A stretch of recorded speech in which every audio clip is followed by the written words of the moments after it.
saya. Jadi ini dilihat dari undang-undang pun sudah jelas bahwa program lingkungan hidup harus mengikuti 4 undang-undang, Pak. Undang-undang perlindungan dan pengelolaan lingkungan hidup itu memang porsinya ada di kami, bagaimana caranya pengendalian dan kerusakan lingkungan hidup dari pencemaran air limbah berbahaya dan sebagainya. Yang kedua persampahan, Pak. Persampahan pun yang merupakan output atau produk dari masyarakat sendiri kita semua, itu memang harus dikendalikan melalui sebuah desain yang kuat, ya, kajian yang komprehensif, ya. Karena ini produk yang akan terus ada selama manusia hidup, dan sampah itu sebenarnya bukan masalah tapi sesuatu yang harus dikendalikan karena tidak bisa dilepaskan dari bagian kehidupan kita masing-masing semua, kan gitu. Jadi tentang persampahan pun itu menjadi bagian daripada pengelolaan konservasi, dan itu ada undang-undang tentang persampahan itu. Yang ketiga tentang konservasi air dan tanah, karena dalam hal ini itu yang menjadi tantangan kita adalah kita harus memang melakukan secara intensif koordinasi dengan dinas-dinas di provinsi, Pak, karena perizinan penggunaan lahan yang terkait dengan tanah dan air dan udara itu izinnya dari provinsi, gitu kan. Syaratnya itu meskipun izin dilipat dari kita, sehingga komunikasinya memang harus ditingkatkan lagi. Jadi intinya harus meningkatkan komunikasi dan koordinasi dengan berbagai pihak stakeholder, baik satker di lingkungan Pemprov Barat maupun dengan dinas di Provinsi Jawa Barat khususnya, maupun mungkin di kementerian, Pak, terkait hal tertentu, karena nanti ada kewenangan-kewenangan yang membatasi kita, gitu kan, membatasi kita untuk melakukan sebuah program atau kegiatan. Dan ketiga, Pak, tadi ada 4, apa saja? Yang mana, Pak? Yang tadi yang ketiga, dari baru 2.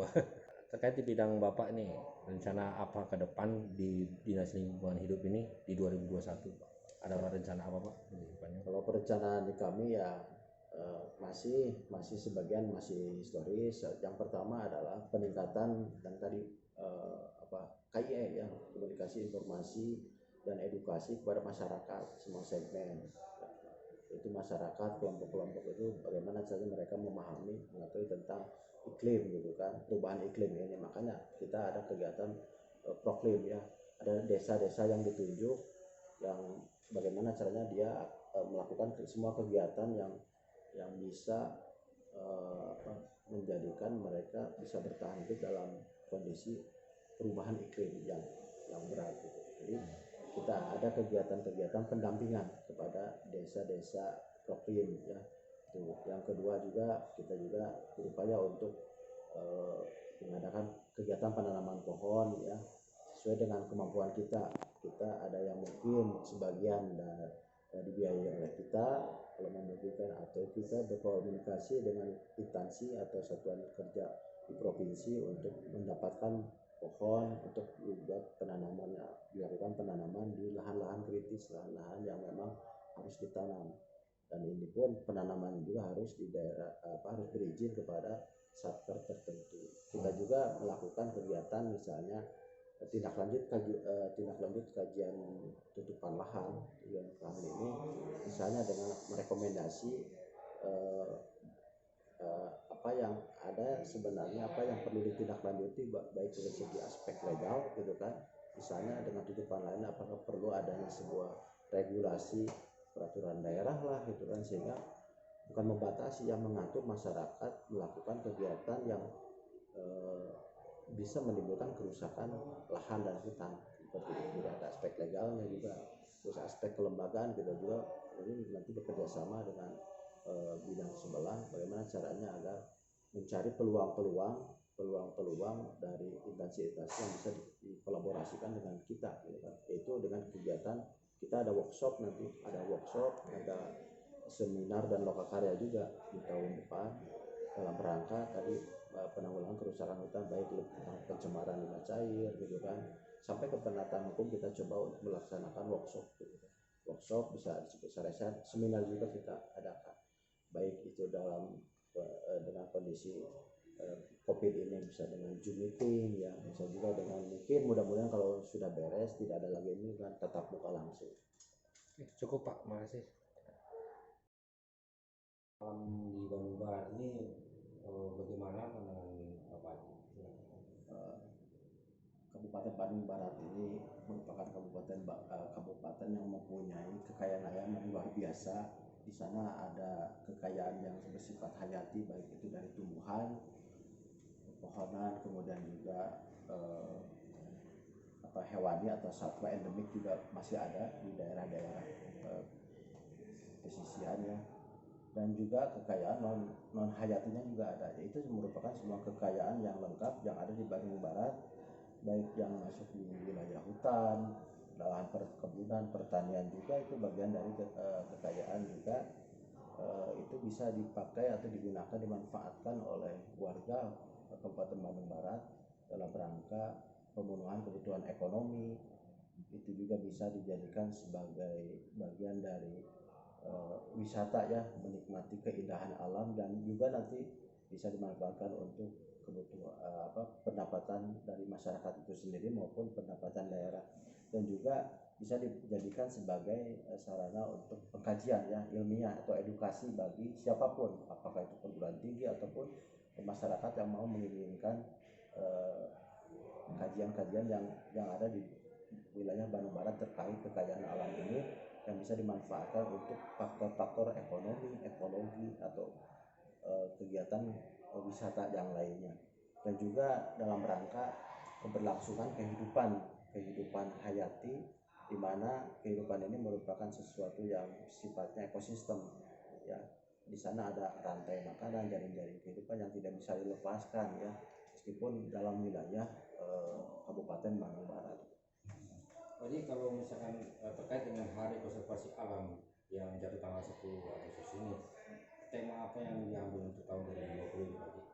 Kami juga sebenarnya mengacu kepada Kementerian ya Lingkungan Hidup dan Kehutanan, bahwa tema yang sekarang masih keberlanjutan konservasi alam untuk kesejahteraan masyarakat yang berkeadilan. Jadi bagaimana caranya agar kita dalam rangka pelestarian dan perlindungan alam ini kembali lagi kepada kebutuhan masyarakat itu sendiri, khususnya masyarakat Kabupaten Bandung Barat. Nah kalau untuk makna sendiri, jadi untuk makna konservasi di Bandung Barat itu apa sih, ada saran apa? Ya sebenarnya kalau konservasi itu menurut saya itu bisa dibagi dua, ada makna sempit, ada makna luas. Kalau makna sempit itu adalah bagaimana caranya kita berupaya semua sektor terkait, dari mulai pemerintah daerah, masyarakat, dunia usaha, lembaga swadaya masyarakat, dan dunia kampus atau dunia pendidikan, bagaimana caranya untuk melakukan pelestarian dan perlindungan alam yang sudah tadi saya jelaskan, baik itu terkait dengan tumbuhan, tentang hewan, ataupun non hayati juga seperti batuan-batuan yang memang menjadi bagian dari kebutuhan ekonomi atau untuk dimanfaatkan untuk pembangunan khususnya di Bandung Barat.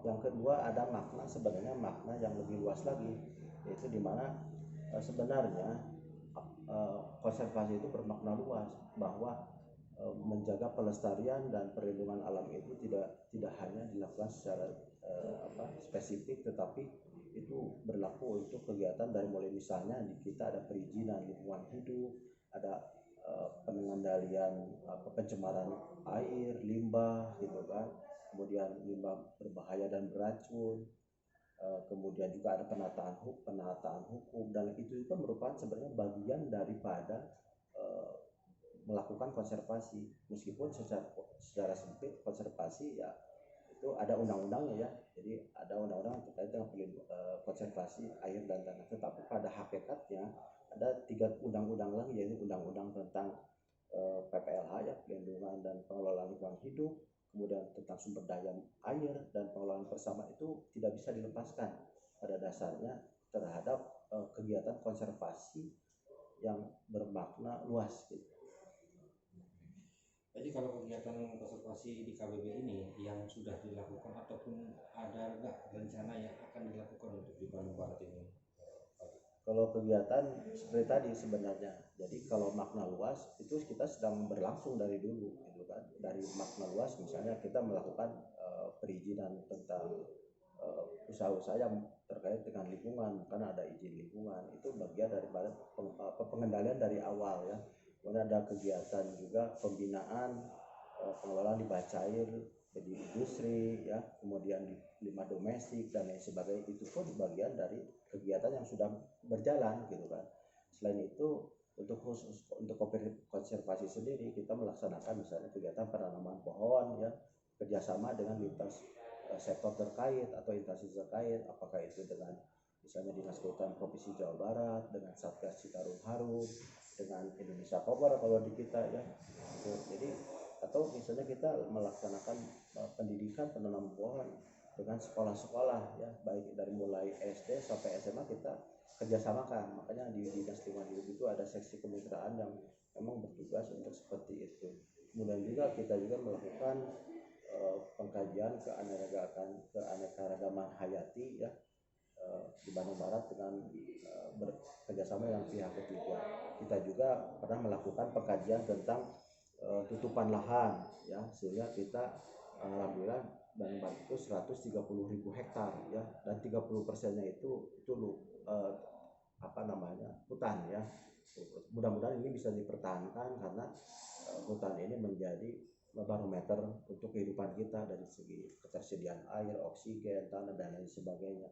Dan juga kita telah melakukan misalnya sampai sekarang kegiatan-kegiatan pembuatan sumur resapan ya, untuk menyimpan air ya di semua titik yang memang lahannya kekurangan air atau lahan kritis itu. Tentu saja ini tidak bisa memang dilakukan sendiri oleh Dinas Lingkungan Hidup karena ada wilayah-wilayah tertentu atau tupoksi-tupoksi tertentu yang terkait dengan lingkungan itu yang memang menjadi kewenangan dinas lain atau instansi lain. Artinya kita memang perlu terus untuk berkomunikasi, berkoordinasi dengan semua stakeholder terkait, baik itu instansi maupun satuan kerja di lingkungan Pemda Kabupaten Bandung Barat maupun dengan kewilayahan. Contoh kasus lahan yang mungkin jadi permasalahan bagaimana Pak? Contoh kasusnya? Salah satu contoh kasusnya bahwa memang di kita ini sudah menurun ya, bahwa hutan kita tinggal 30% lagi. Artinya ini harus terus dipertahankan karena seiring sejalan dengan pertumbuhan penduduk ya yang terus meningkat, kemudian kebutuhan ekonomi masyarakat dan juga mungkin para pengusaha dalam rangka penambangan gitu kan, pengalih fungsian hutan dan lahan gitu kan, sehingga ini memang harus terus untuk didampingi ya, dipantau gitu, dan ini harus terus kerjasama. Dan tentu saja semua kegiatan pemantauan lingkungan hidup ini memerlukan sumber daya yang cukup ya, dari mulai SDM ya, sumber daya manusianya, kemudian juga anggarannya juga kan, anggarannya dan sarana prasarana untuk ke lapangan kan gitu. Apalagi di tengah COVID yang seperti sekarang ini gitu, kita mengalihkan sebagian anggaran untuk penanggulangan COVID. Tapi pada prinsipnya bagaimana caranya agar degradasi lahan dan hutan, kemudian krisis air itu kita bisa upayakan untuk ditanggulangi seminimal mungkin. Pak, terkait kekayaan alam di Bandung Barat, saran apa Pak untuk masyarakat Bandung Barat, apa yang harus dijaga dan bagaimana apa yang harus dihindari oleh masyarakat? Ya, jadi dari awal maka kita bersama-sama antara pemerintah daerah yang memang menjadi pihak yang memposisikan sebagai regulator ya, yang mengatur semuanya, itu harus memang memberikan contoh yang baik ya kepada masyarakat, kemudian membimbing masyarakat.